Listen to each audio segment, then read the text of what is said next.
पिछले क्लास में हम बात कर रहे थे यूरोप। हम यूरोप की बात करें। यूरोप की बात ध्यान से सुनो इस बात को। यदि यूरोप की बात की जाए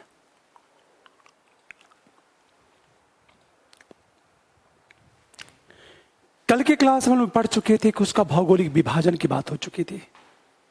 भौगोलिक विभाजन की बात हो चुकी थी जिसमें उत्तरी पश्चिमी उच्च भूमि, उत्तर का मैदान, मध्यवर्ती उच्च भूमि और अल्पाइन तंत्र की बात हो चुकी थी। यह बात हमेशा ध्यान देना इस बात को।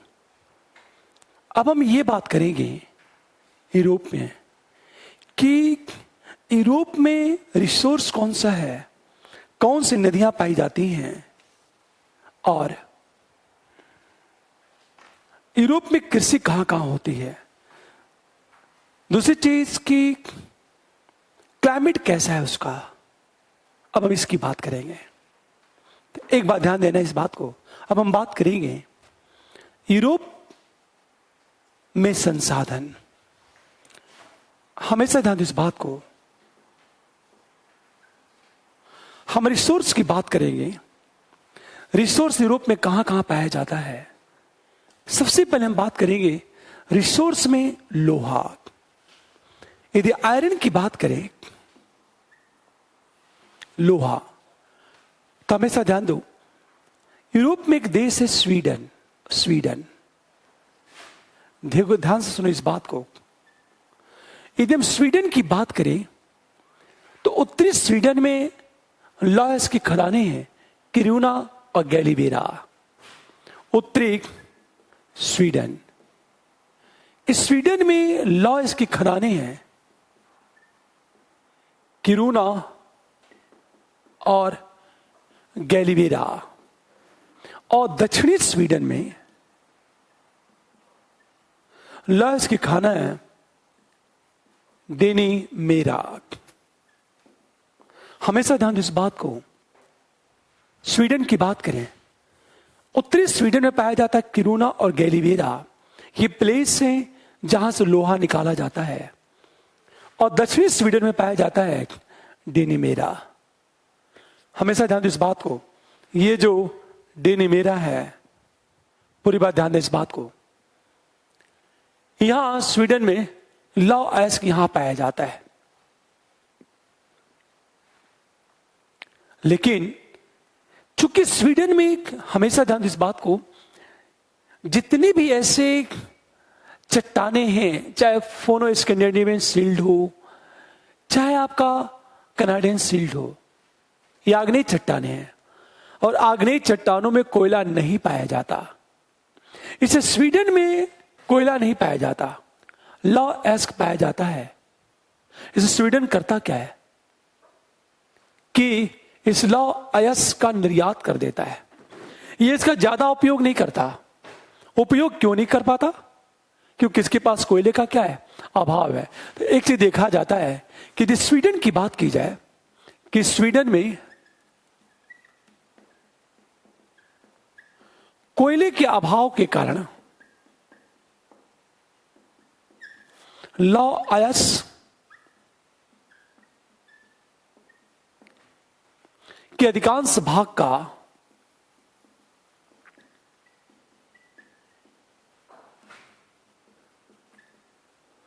निर्यात कर दिया जाता है।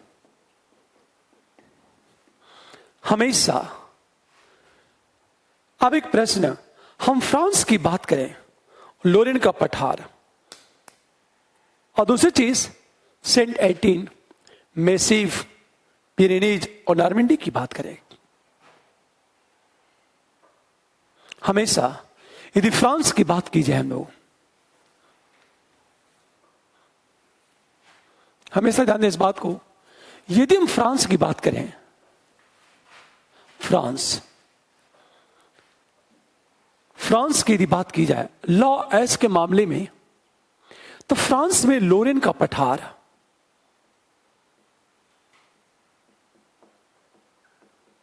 लॉयस के लिए बहुत फेमस है।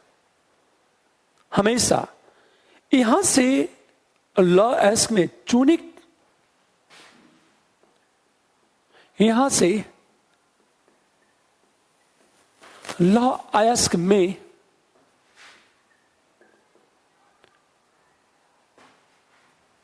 लॉ एस्क के साथ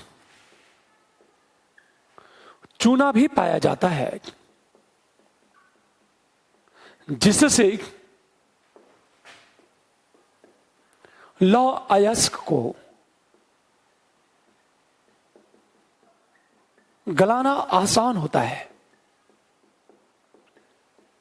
हमेशा ध्यान दो, और फ्रांस सबसे ज्यादा जो लॉ एस्क निकालता है लोरेन का पठार है। ये विशेषकर उत्तरी फ्रांस में पड़ता है। हमेशा ध्यान दो, दूसरे मध्य भाग में क्या होता है, सेंट एटीन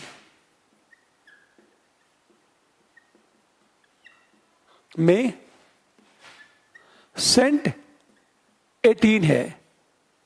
उत्तरी एवं दक्षिणी मैसिफ, और मैसिफ हम लोग पढ़ चुके हैं, मध्यवर्ती उच्च भूमि है। ये मध्य भाग में पाया जाता है। हमेशा ध्यान दें इस बात को। अगली चीज, पिरेनीज पाया जाता है दक्षिणी भाग में। और हम नारमंडी की बात करें, दक्षिणी फ्रांस में पिरेनीज एवं नारमंडी लॉ एस्क क्षेत्र।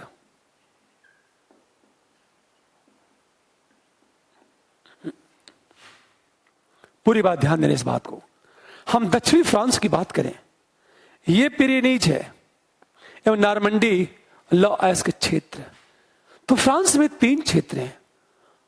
पहली बात लोरेन का पठार, मध्य भाग में सेंट एटीन तथा उत्तरी और दक्षिणी मैसिफ, और दक्षिणी फ्रांस में पिरेनीज एवं नारमंडी लॉ एस्क के क्षेत्र है।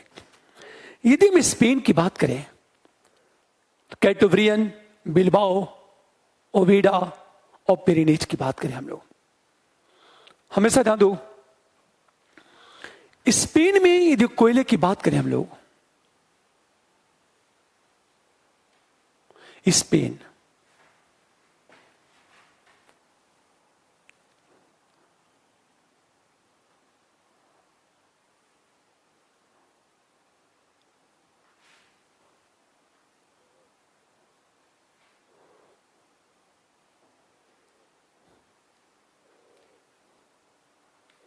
हमेशा ध्यान दो इस बात को। यदि हम स्पेन की बात करें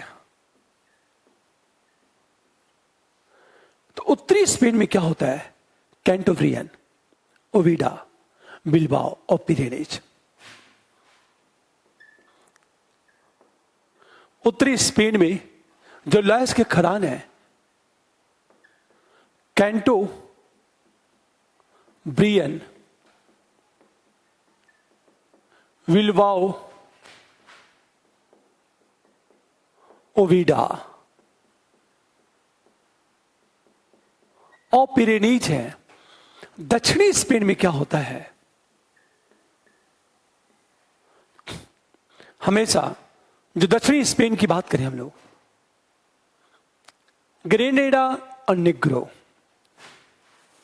ग्रेनाडा और निग्रो, ये 2 क्षेत्र हैं दक्षिणी स्पेन में। और हमेशा ध्यान दो, यहां स्पेन करता क्या है, कोयले की कमी से स्थानीय खपत कम है।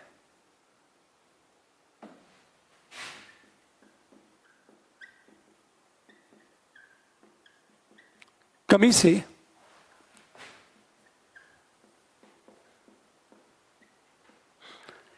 अच्छा, स्वीडन भी लॉ इसकी खपत नहीं करता, स्पेन में नहीं करता, क्योंकि यहां कोयला तो है ही नहीं।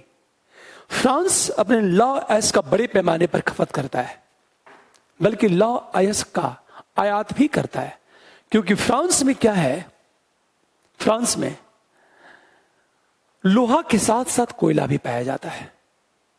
आप सोचो, यूक्रेन की बात करें, यूरोपीय देश यूक्रेन, वहां क्रिवाय राग है। अब देखो, आप ध्यान से, यदि हम स्पेन यूक्रेन की बात करें, यहां लॉ एस का महत्वपूर्ण खान है क्रिवाय राग। यूक्रेन का सबसे बड़ा लॉ इसकी खदान है। हमेशा ध्यान दो, यूक्रेन का सबसे बड़ा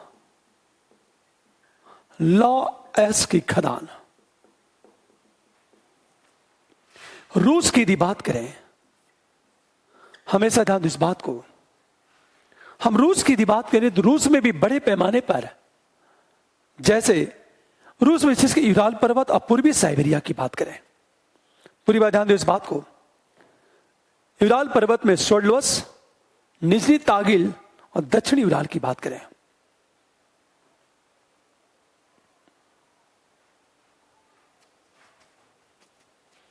यूराल क्षेत्र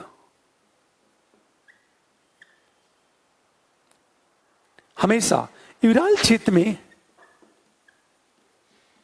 उत्तरी यूराल में पाया जाता स्वर्ड लोवस्क क्षेत्र, मध्य यूराल में क्या पाया जाता है, मध्य यूराल की बात करें हम लोग, निचली तागिल,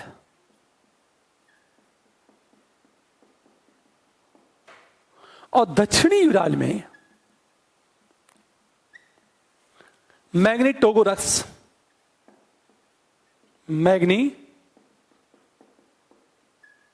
हम टोगोरस की बात करें, ये लॉयस के क्षेत्र हैं।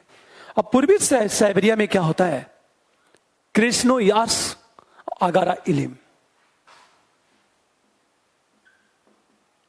पूर्वी साइबेरिया की बात की जाए, क्रेस्नो यार्स और दूसरा आगारा इलिम। आगारा इलिम ये लॉयस की खदानें हैं। यदि हम कोयले की बात करें तो हमेशा ध्यान दें इस बात को, कोयले का जो वितरण है सबसे ज्यादा यूरोपीय देश में, जो कोयले का वितरण है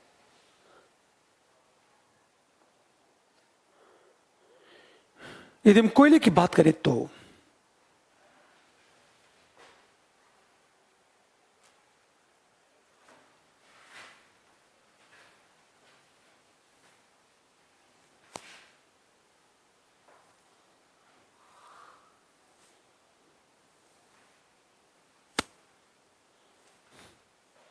हम कोयले की बात करें, कोयला,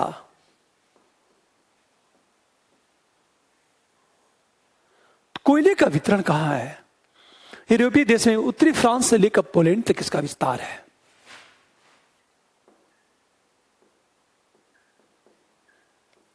हम देश की बात करें, उत्तरी फ्रांस से लेकर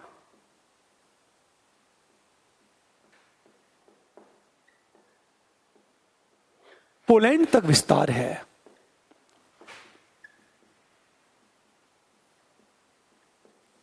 इसमें सार, रूर, सैक्सोनी क्षेत्र की बात करें हम लोग, और पिल्सिन आदि, सार, रूर,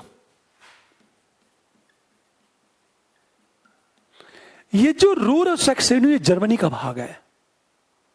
सैक्सोनी एवं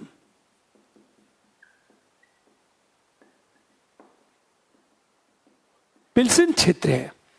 फ्रांस में जो कोयले का विस्तार है, यह कहा जाता है कि फ्रांस में जो कोयले का विस्तार है विशेषकर बेल्जियम के कोयले का विस्तार है। ब्रिटेन में जो पाया जाता है स्कॉटिश निम्न प्रदेश, पेनाइन श्रेणी। ब्रिटेन में जो पाया जाता है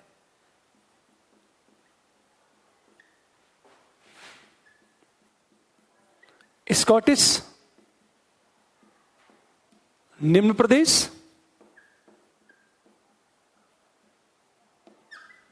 श्रेणी तथा उत्तरी एवं दक्षिणी वेल्स की बात करें, यूक्रेन में जो कोयले का विस्तार है, डेनिट्स बेसिन है। हमेशा ध्यान दें इस बात को, यूक्रेन में जो विस्तार है,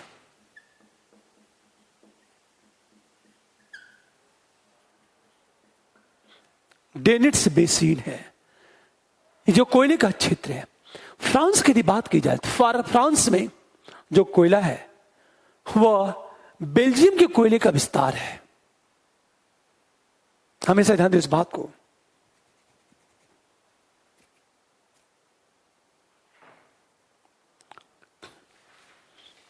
ये यूरोपीय देश है। अब एक प्रश्न कि कौन कौन सी नदियां पाई जाती हैं?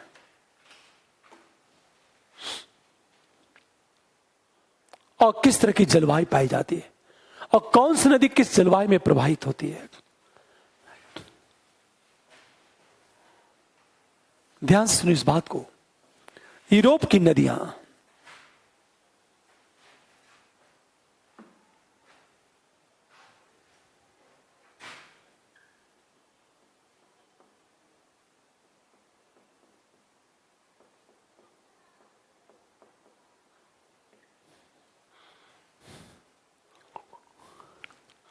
हम यूरोप की नदियों की यदि बात करें तो सबसे पहले हम बात करेंगे राइन।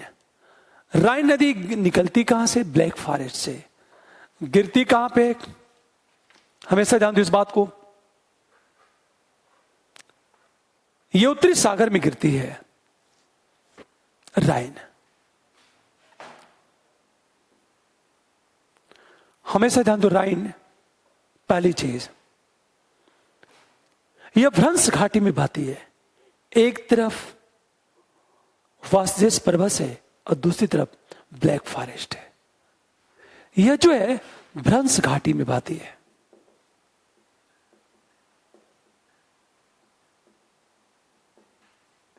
यह नदी, और दोनों तरफ क्या है? हमेशा इसका जो महत्वपूर्ण बंदरगाह है रॉटरडम बंदरगाह, यूरोप का सबसे बेस्ट बंदरगाह है। इस नदी पर स्थित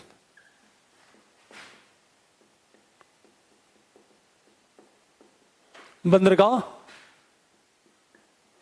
यूरोप का सबसे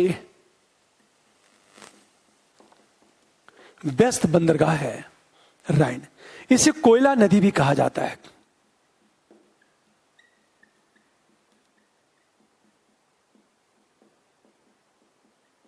और निकलती कहां से है?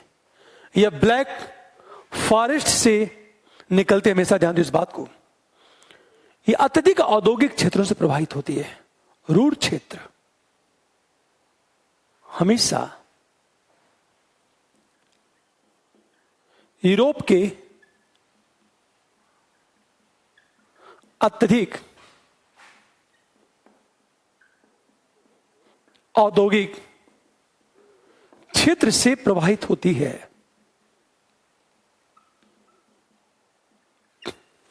इस नदी पर कुछ महत्वपूर्ण शहर हैं, जैसे colon, Frankfurt, Stuttgart.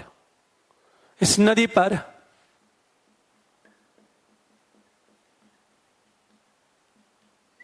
Colon, Frankfurt, Stuttgart, Rotterdam एवं बैसल शहर स्थित है। इस राइन नदी बहुत ही महत्वपूर्ण नदी मानी जाती है। हमेशा ध्यान दो इस बात को।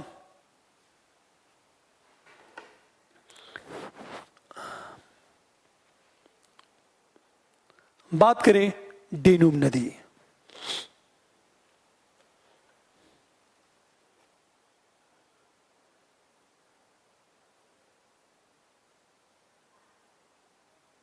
डेनुब नदी देखो जरा, ये जर्मनी की ब्लैक फॉरेस्ट से निकलती है।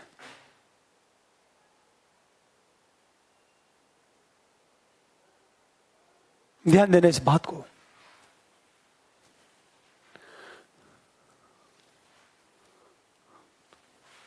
बात की जाए, डेनुब नदी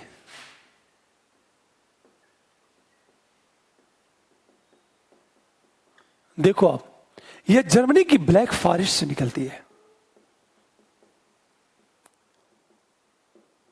ब्लैक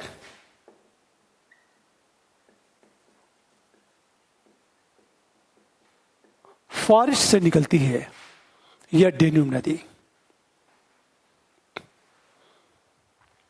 हमेशा यूरोप के 8 देशों से प्रभावित होती है। यूरोप के 8 देशों से प्रभावित होती है यही डेन्यूब नदी। यह काला सागर में गिरती है।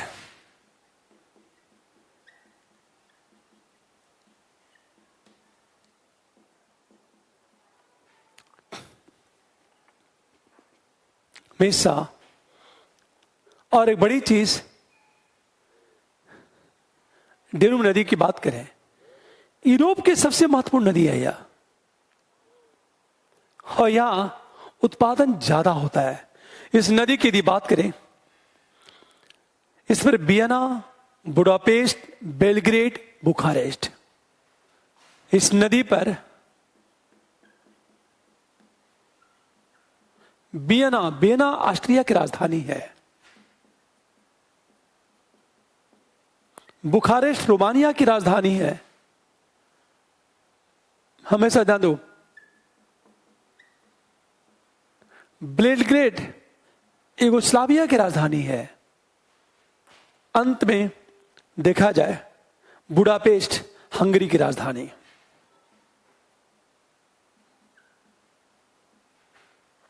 बुडापेस्ट हंगरी की राजधानी है।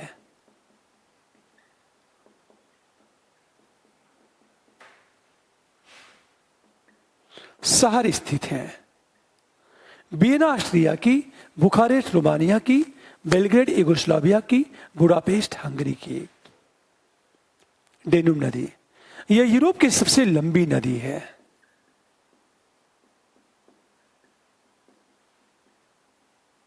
सबसे हमेशा, और इस नदी को क्या कहा जाता है? यूरोप की सभ्यता का पालना।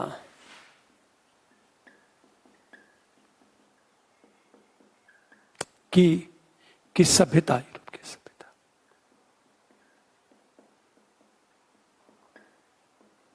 पालना कहा जाता है। यूरोप की सभ्यता, के सभ्यता का पालना क्यों कहा जाता है? क्योंकि पहली बार मानव बस्तियों का बसाव यही हुआ। अगला देखो, पो नदी बहती इटली में बहती है। इसे इटली की गंगा भी कहते हैं। हमेशा ध्यान दो इस बात को। और लोम्बार्डी का जो मैदान है पो नदी की बेसिन में है। यदि हम पो नदी की बात करें, पो नदी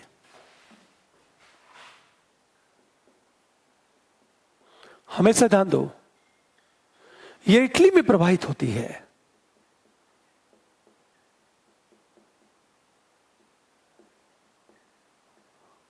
इस नदी को इटली की गंगा कहते हैं। को इटली की गंगा कहते हैं। इस नदी को ध्यान देना, इस नदी को इटली की गंगा कहते हैं। हमेशा ध्यान दो इस बात को। इस नदी की बेसिन में लोम्बार्डी का मैदान है।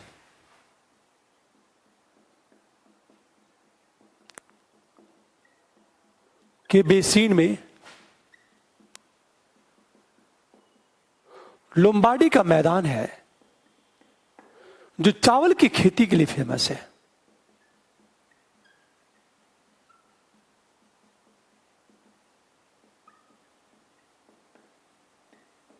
प्रसिद्ध है। पो नदी की बात करें, हम रोन नदी की बात करें, यह स्विट्जरलैंड की जेनेवा झील से निकलती है और भूमध्य सागर में गिरती है। एक चीज ध्यान दो इस बात को, रोन नदी की बात करें हम लोग। अच्छा, एक चीज ध्यान दो इस बात को, ये जो नदी है ना, ये पूरा नदी, इस नदी के बेसिन में भूमध्य सागरीय जलवायु है। यह नदी भूमध्य सागरीय जलवायु में प्रवाहित होती है। अच्छा, एक चीज ध्यान दो, जो जो नदियां भूमध्य सागर में गिरेगी वह भूमध्य सागरीय जलवायु है। हमेशा ध्यान दो, जो राइन नदी है, राइन नदी का जो मध्यवर्ती भाग है वह महाद्वीपीय जलवायु है, पर उसका जो मुहाना है वहां महासागरीय या पश्चिमी यूरोपीय जलवायु है। ये ध्यान से सुनो इस बात को। अब देखो आप,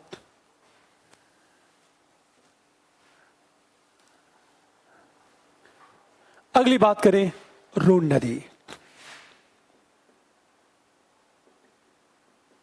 हमेशा यह स्विट्जरलैंड के जेनेवा झील से निकलती है।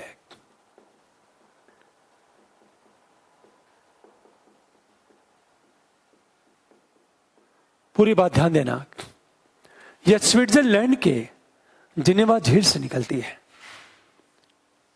हमेशा ध्यान इस बात को, यह नदी उत्तर से दक्षिण प्रवाहित होते हुए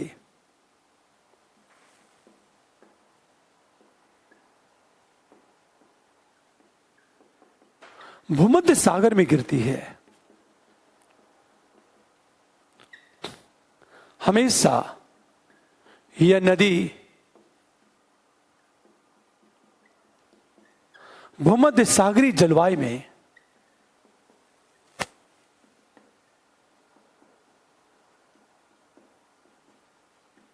यह नदी जो भूमध्य सागरीय जलवायु है, भूमध्य सागरीय जलवायु में प्रवाहित होती है। अब भूमध्य सागरीय जलवायु की विशेषता क्या है? शीत ऋतु में वर्षा और ग्रीष्म ऋतु शुष्क रह जाती है।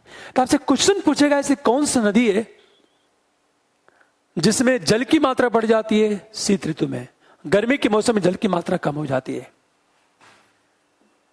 इस नदी घाटी में शहतूत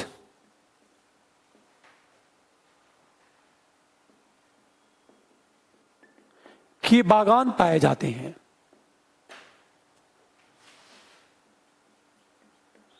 इस नदी पर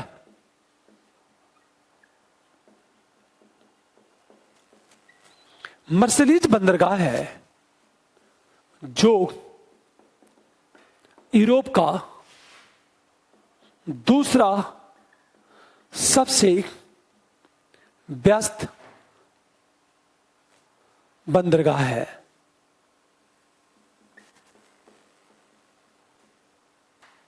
यह हमेशा ध्यान दो, हम रोन नदी की बात करें। अगला देखो, टाइबर नदी क्या होती है? यह भी इटली में प्रवाहित होती है, रोम शहर इस पर स्थित है। और वेजर नदी की बात करें, वेजर नदी, टाइबर नदी,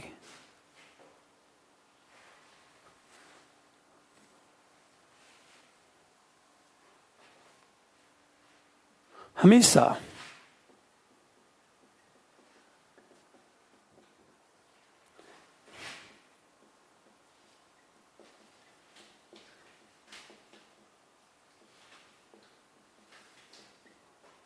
इस पर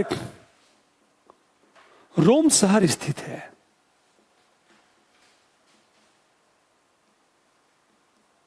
हमेशा ध्यान दो, टाइबर, वेजर नदी क्या है? जर्मनी में प्रवाहित होती है, उत्तरी सागर में गिरती है। ये हमेशा ध्यान दो इस बात को। इसके मुहाने पर प्रसिद्ध ब्रेमेन शहर स्थित है।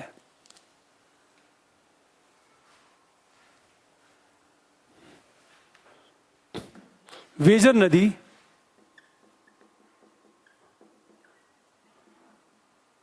जर्मनी में प्रवाहित होते हुए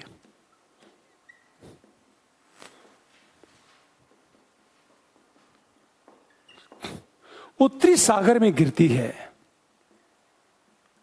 वेजर नदी जर्मनी में प्रवाहित होते हुए उत्तरी सागर में गिरती है। इस नदी पर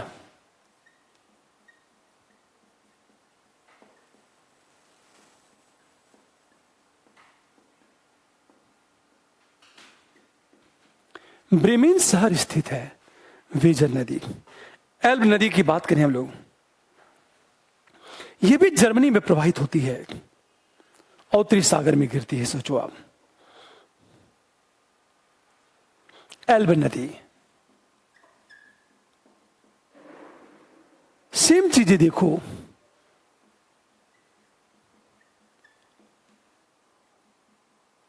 प्रवाहित होते हुए उत्तरी सागर में गिरती है।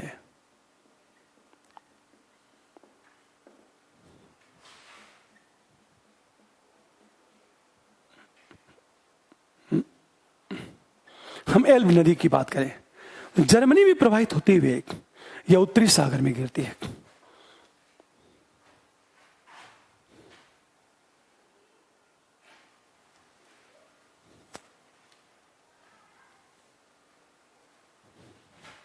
हमेशा ध्यान दो इस बात को, एल्ब नदी की बात करें, यह अंगूर उत्पादन की उत्तरी सीमा निर्धारित करती है।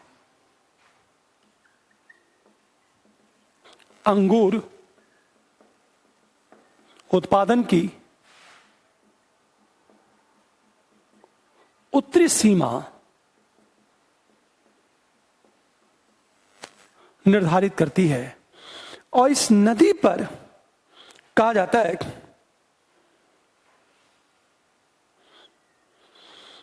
ड्रेसडेन हैम्बर्ग शहर स्थित है। इसके मुहाने पर, इस नदी के मुहाने पर हैम्बर्ग शहर स्थित है।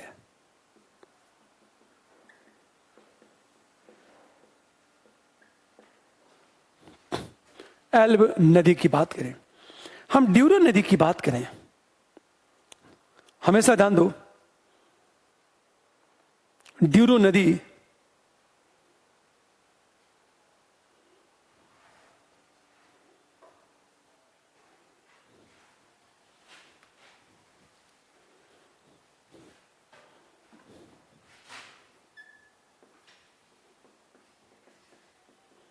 हमेशा ध्यान दो, यह स्पेन के मध्य मेसेटा से निकलकर पुर्तगाल में बहती अटलांटिक महासागर में गिरती है।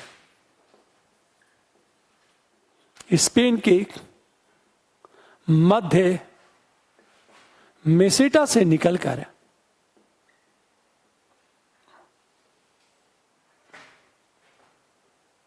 पुर्तगाल में बहते हुए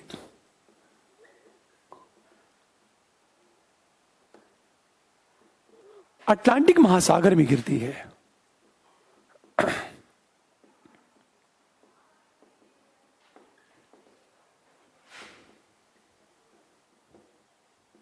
हमेशा पुर्तगाल में बहते हुए अटलांटिक महासागर में गिरती है। पूरी बात ध्यान देना, यह नदी अंगूर की खेती के लिए फेमस है। पूरी बात है, इसकी घाटी अंगूर की खेती के लिए फेमस है।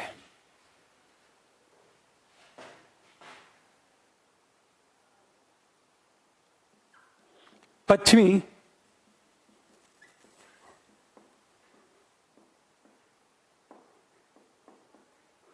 ड्यूरो नदी की घाटी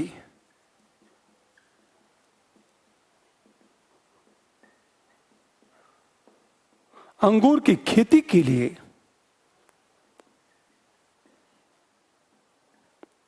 प्रसिद्ध है। और सबसे बड़ी चीज तो ये, हमेशा ध्यान दो, ये घाटी शहतूत की बागवानों के लिए फेमस है।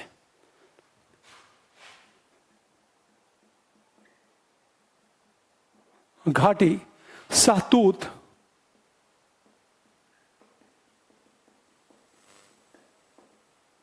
के लिए भी प्रसिद्ध है।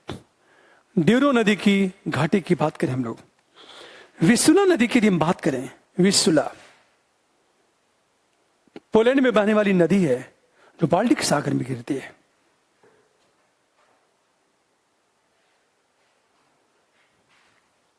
विस्सुला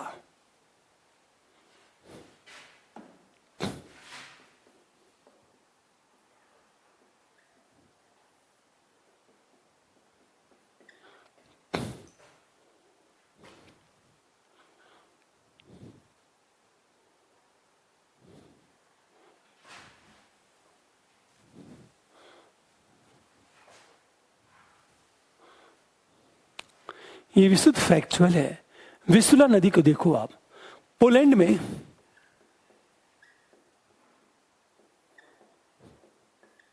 प्रवाहित होते हुए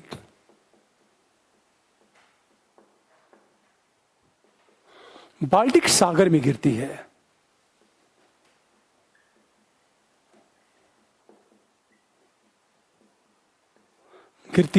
इस नदी पर वार्सा शहर स्थित है।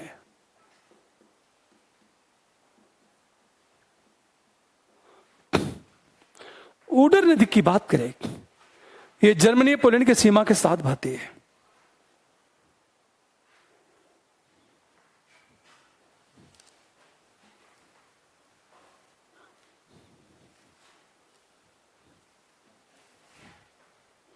ओडर नदी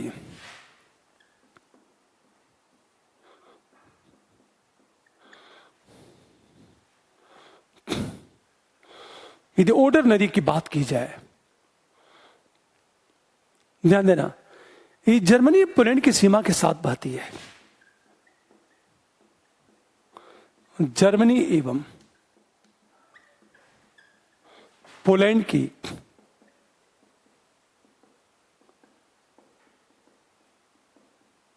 सीमा के साथ बहती है ओडर नदी, तथा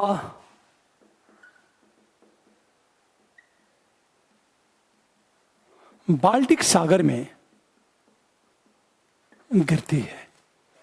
सीन नदी की बात करें, हमेशा पेरिस शहर इस नदी पर स्थित है। सीन नदी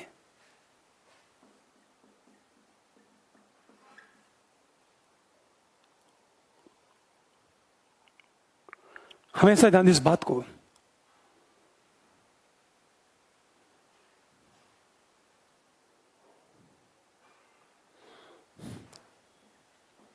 मध्य फ्रांस के मध्य मैसिव से निकलते हुए,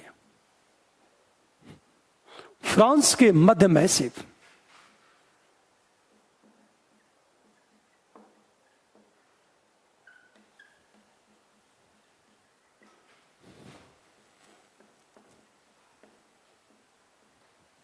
निकलकर इंग्लिश चैनल में गिरती है।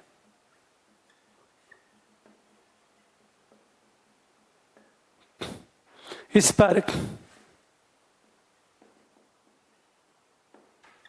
पेरिस शहर स्थित है।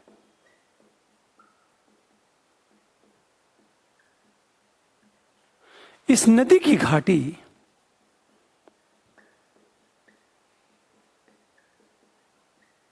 गेहूं की खेती के लिए प्रसिद्ध है।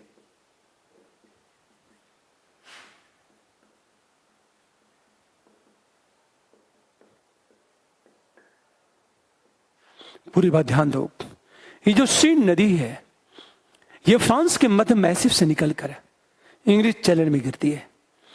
इस नदी पर पेरिस शहर स्थित है। इस नदी की घाटी गेहूं की खेती के लिए प्रसिद्ध है। ये जो सीन नदी है, टेम्स नदी की बात करें, ब्रिटेन में बहने वाली। अच्छा एक चीज ध्यान दो, डेन्यूब जो नदी है ना, यूरोप की सबसे प्रदूषित नदी हो चुकी है। हमेशा क्योंकि औद्योगिक क्षेत्रों से बहती है। औद्योगिक से निकले हुए अवशिष्ट इस नदी में डाल दिए जाते हैं। टेम्स नदी की बात करें, लंदन में, ब्रिटेन में प्रवाहित होती है। लंदन इस शहर पर बसा हुआ है। हमेशा ध्यान दो इस बात को। टेम्स नदी की बात की जाए,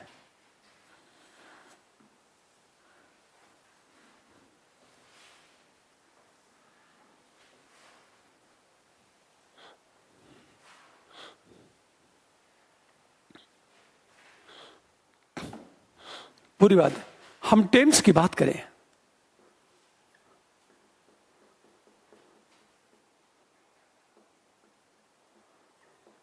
ब्रिटेन में प्रवाहित होती है।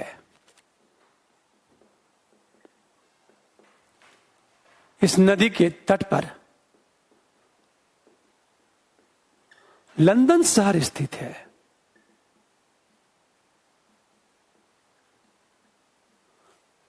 वोल्गा नदी यूरोप की सबसे बड़ी नदी।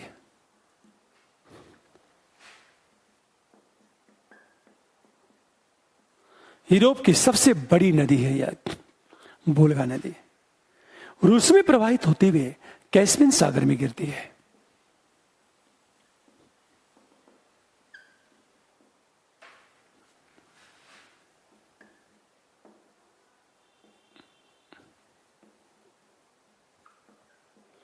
कैस्पियन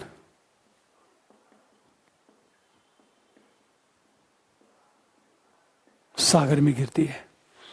यूरोप की सबसे बड़ी नदी है यह।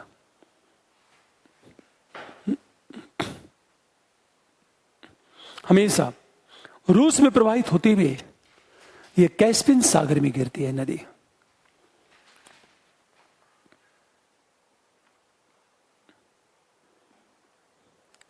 हम वोल्गा नदी की बात करें, एक बात हमेशा ध्यान दो, ये तो यूरोप की नदियां हैं। लायर नदी फ्रांस में बहती है, जो बिस्के की खाड़ी में गिरती है।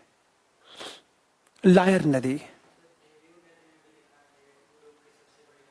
हाँ यूरोप की, पर एक चीज ध्यान दो इस बात को, यह दक्षिण में प्रवाहित होने वाली सबसे लंबी नदी है। अब वोल्गा नदी उत्तर से दक्षिण प्रवाहित होती है।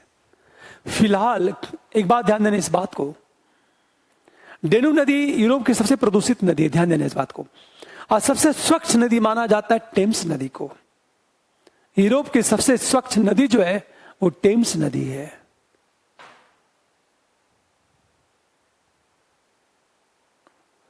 आप ध्यान देना इस बात को।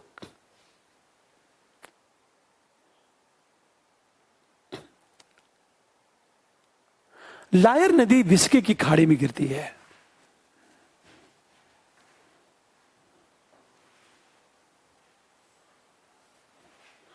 लायर नदी, जब हम लोग मैप का अध्ययन करेंगे, हम मैप के अध्ययन में 6 से 7 क्लास का हम लोग अध्ययन कर, पूरी दुनिया का मैप। ये जो लायर नदी है फ्रांस में प्रवाहित होती है।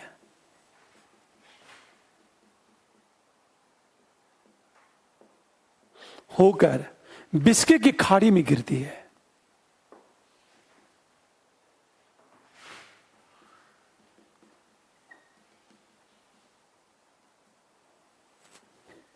ये लायर नदी, बस यूरोप की ये सारी नदियां हैं। अब बात करेंगे हम लोग यूरोप की जलवायु की बात करें हम लोग। जलवायु,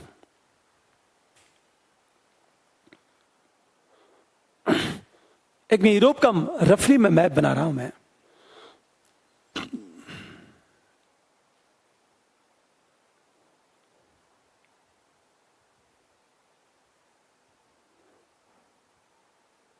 यूरोप की जलवायु, अब हमेशा ध्यान इस बात को, यदि जलवायु की बात की जाए कि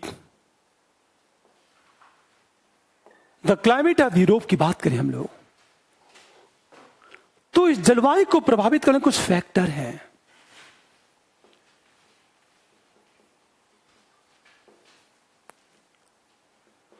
करने वाले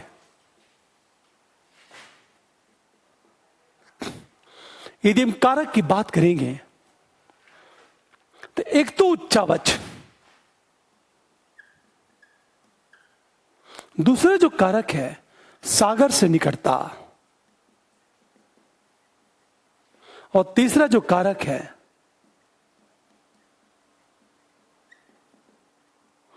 उत्तरी अटलांटिक अपवाह एवं पछुआ पवने। ये तीन फैक्टर है जो यूरोप के क्लाइमेट को प्रभावित करते हैं। उच्चावच हम लोग पढ़ चुके हैं। हम जैसे जैसे समुद्र तल से ऊपर जाते हैं, प्रति 165 मीटर ऊपर जाने पर 1 डिग्री ताप गिर जाता है। सागर से निकटता की बात करेंगे हमेशा, तो सागर से निकटता का प्रभाव क्या होता है कि हमेशा ध्यान दें इस बात को, जो सागर से सटा हुआ भाग है यूरोप का जो सटा हुआ भाग है उसमें समुद्री हवाओं का प्रभाव पड़ता है, तो शीत ऋतु में ज्यादा ताप गिरने नहीं पाता और गर्मी के मौसम में ज्यादा ताप बढ़ने भी नहीं पाता। यह हमेशा ध्यान दें इस बात को, सागर से निकटता का यह प्रभाव होता है। इसका मतलब ये जो सागर है इसके निकटता का प्रभाव क्या पड़ता है। सागर की बात करेंगे, निकटता का प्रभाव क्या पड़ता है। हमेशा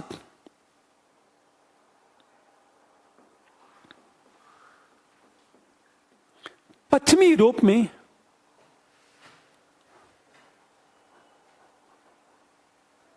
गर्मी के मौसम में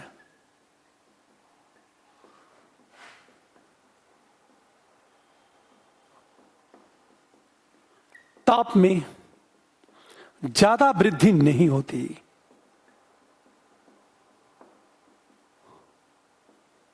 हमेशा पश्चिमी यूरोप में गर्मी के मौसम में ताप में ज्यादा वृद्धि नहीं होती है, तथा शीत ऋतु में ताप में ज्यादा गिरावट भी नहीं आती है। नहीं आती है, यह बात हमेशा ध्यान दो इस बात को।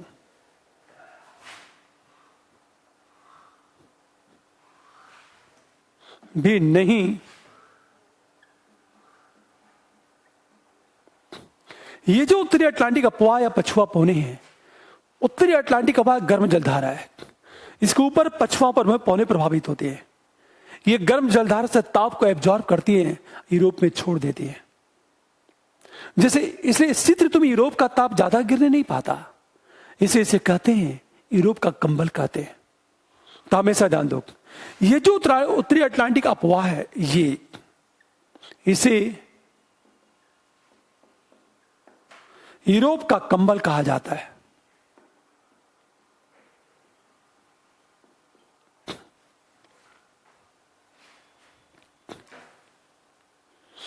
हमेशा ध्यान दो इस बात को, हम इसे यूरोप का कंबल कहते हैं। इसे कारण क्या है? वो गर्म जलधारा है। हमेशा पछुआ पौने प्रभावित होती हैं, पछुआ पौने प्रभावित होती हैं। गर्म जलधारा वहां से ताप को ये हवाएं अवशोषित कर लेती हैं, यूरोप में ले जाकर छोड़ देती हैं। जैसे शीत ऋतु में यूरोप का ताप ज्यादा गिरने नहीं पाता, इसलिए इसे कहते हैं यूरोप का कंबल कहते हैं इसे। हमेशा ध्यान दें इस बात को। अब हम बात करें यूरोप की जलवायु। देखो आप,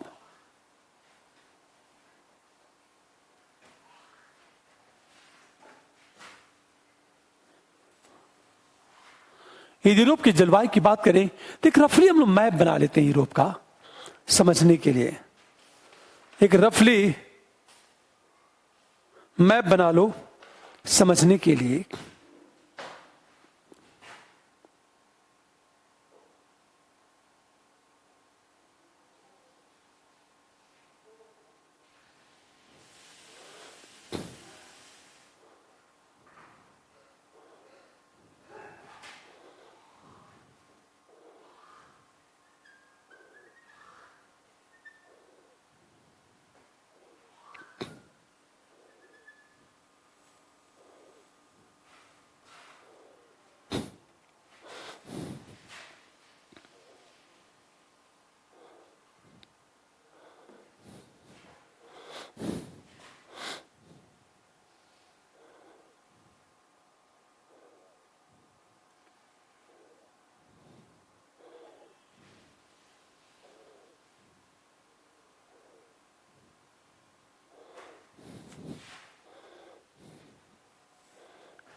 एग्जैक्ट मैप तो नहीं बन पा रहा हमारा, लेकिन रफली बात करना चाहता हूं मैं आपसे।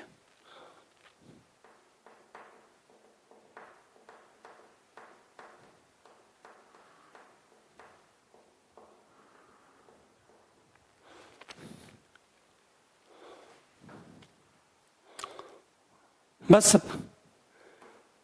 क्लाइमेट को केवल समझना है, हमेशा ध्यान दो इस बात को। ये पूरा आपका भूमध्य सागर है।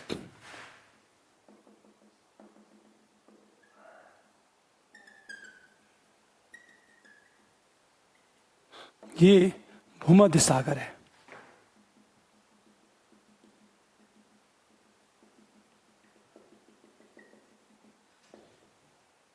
पूरी बात ध्यान देना। ये कोई स्थलीय भाग है मान लो, ये टर्की है मान लो, हमेशा ध्यान देना इस बात को। ये पूरा जो है आपका भूमध्य सागर है। ये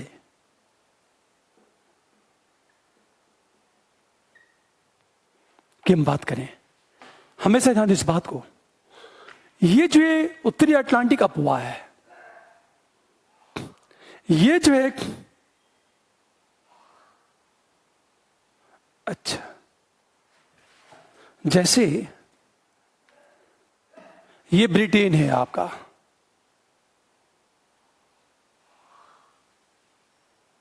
ये आपका आइसलैंड है। ब्रिटेन कुछ ज्यादा ही ऊपर बन गया।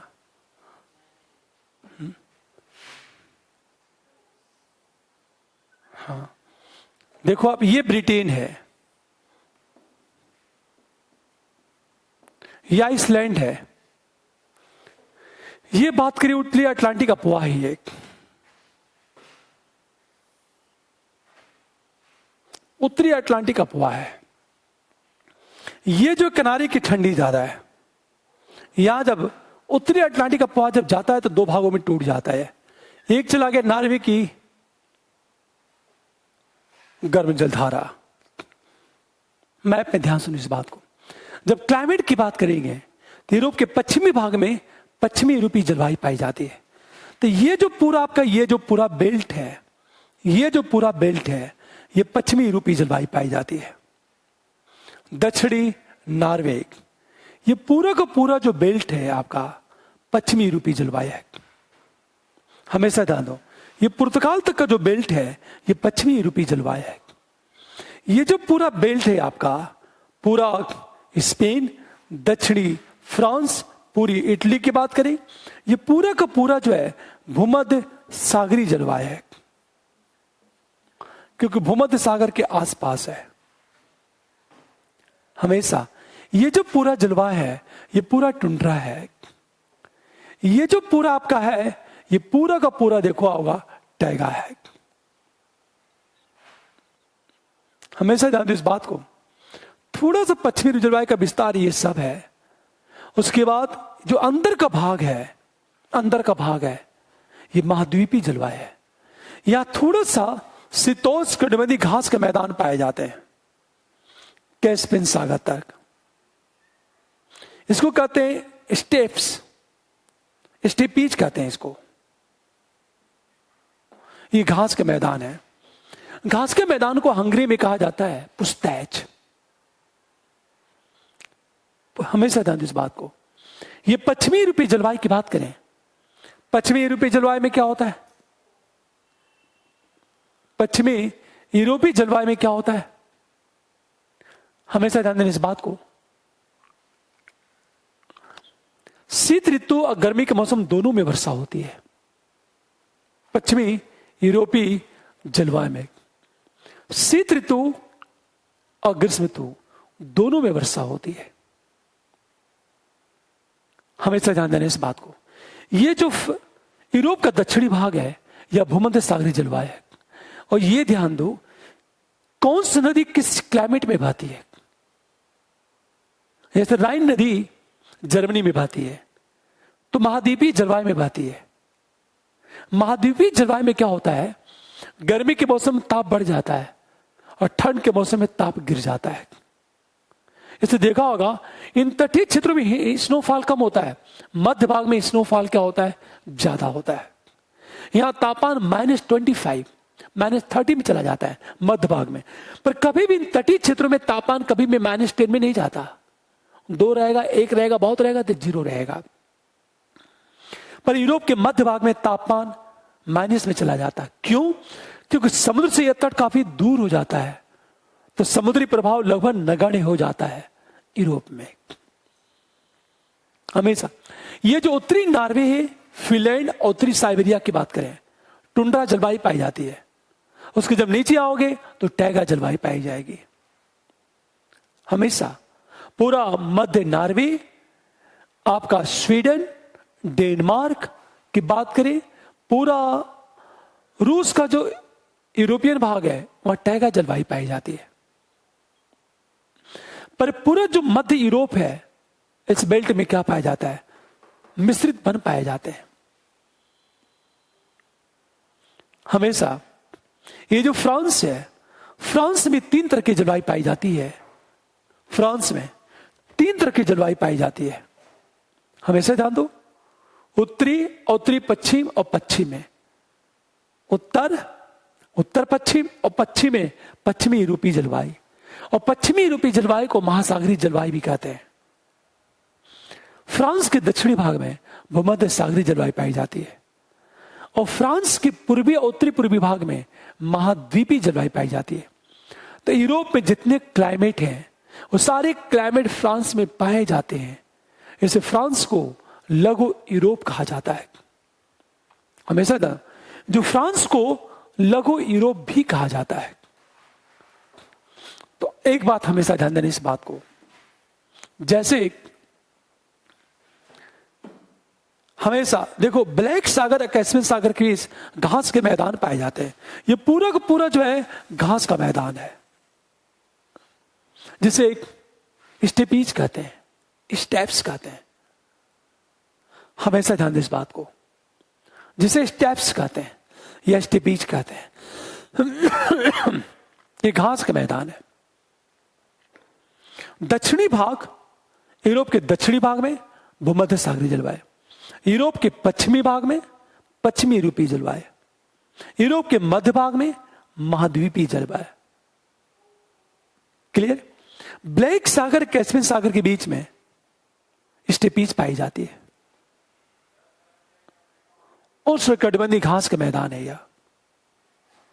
हमेशा ध्यान दें इस बात को।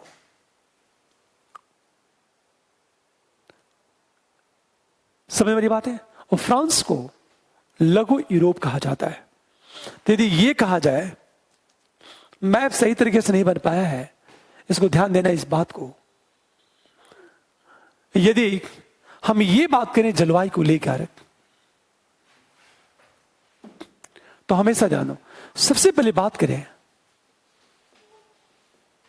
पश्चिमी यूरोपीय, हम जलवायु की बात करें, यूरोप के पश्चिमी भाग में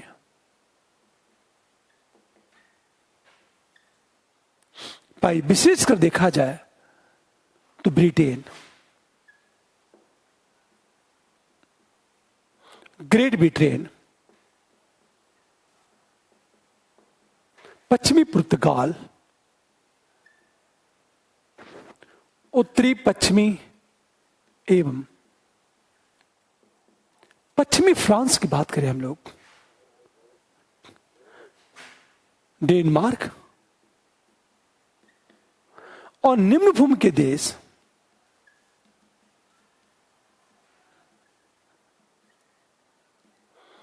और निम्न भूमि के देश में कौन कौन देश है? लग्जमबर्ग, बेल्जियम और नीदरलैंड। हमेशा भूमध्य सागरीय जलवायु यूरोप के दक्षिणी भाग में। भूमध्य जलवायु है, यह यूरोप के दक्षिणी भाग में पाई जाती है। एक बार मैं स्मार्ट बोर्ड पर इसका मैप दिखाऊंगा और चर्चा करूंगा आपको मैं कि कौन सा प्रांत कहां पाया जाता है, सारी भौगोलिक स्थिति क्या है उसकी। देखो आप, यदि भूमध्य सागरीय जलवायु की हम बात करें,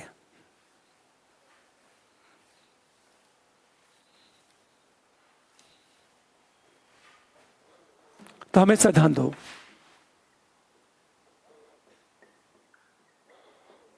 यूरोप के दक्षिणी भाग में ये भूमध्य सागरीय जलवायु, मतलब आपका पुर्तगाल, स्पेन, फ्रांस, इटली, ग्रीस इत्यादि। इसका मतलब ये, जैसे मैंने कहा,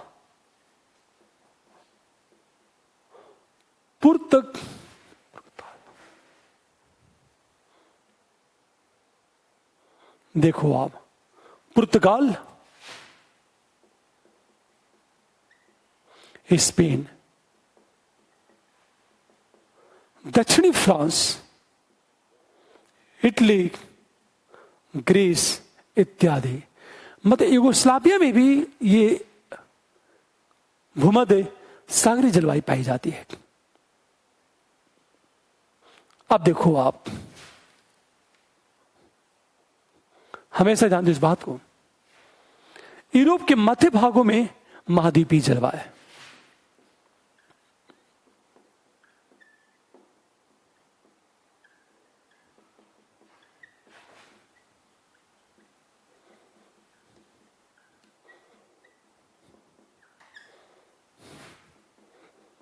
अच्छा ये बात हमेशा ध्यान देना है कि कौन सी नदी किस क्लाइमेट पे प्रभावित होती है। उस क्लाइमेट, कई बार ये यहां से प्रश्न पूछ देगा वो।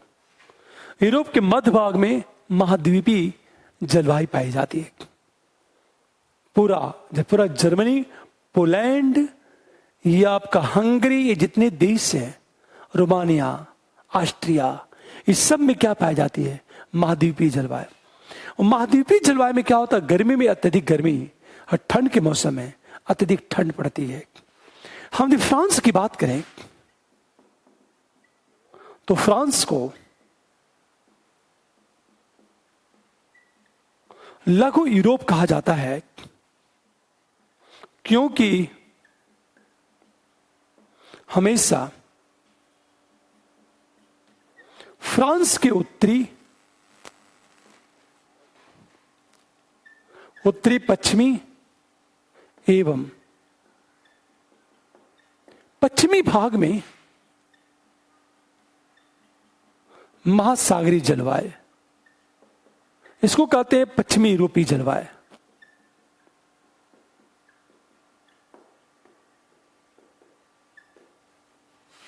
हमेशा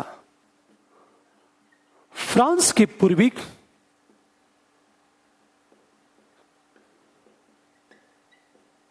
उत्तरी पूर्वी भाग में महाद्वीपीय जलवायु पाई जाती है।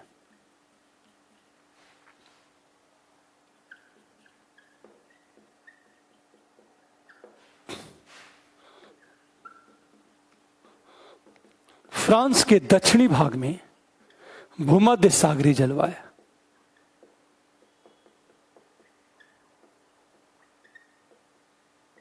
हमेशा ध्यान दो इस बात को। देखो आप, फ्रांस के उत्तरी पश्चिमी भाग में महासागरीय जलवायु, फ्रांस के उत्तरी पूर्वी भाग में महाद्वीपीय जलवायु, और फ्रांस के दक्षिणी भाग में भूमध्य सागरीय जलवायु पाई जाती है। इसे फ्रांस को लघु यूरोप कहा जाता है। ये ज्यादातर में चर्चा करूंगा मैं, एक बार स्मार्ट बोर्ड पर चर्चा करूंगा मैं, क्योंकि व्हाइट बोर्ड पर पढ़ाने में थोड़ी सी प्रॉब्लम हो रही है कि मैं एग्जैक्ट लोकेशन नहीं दिखा पा रहा हूं आपको, कि विभिन्न देशों के बीच देखो कौन सी खाड़ी पाई जा रही है, एग्जैक्ट लोकेशन में नहीं दिखा पा रहा हूं आपको। तो ये हम लोग करेंगे तो शायद अच्छा रहेगा।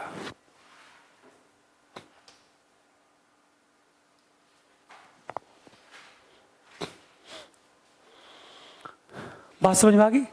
ये है आपका।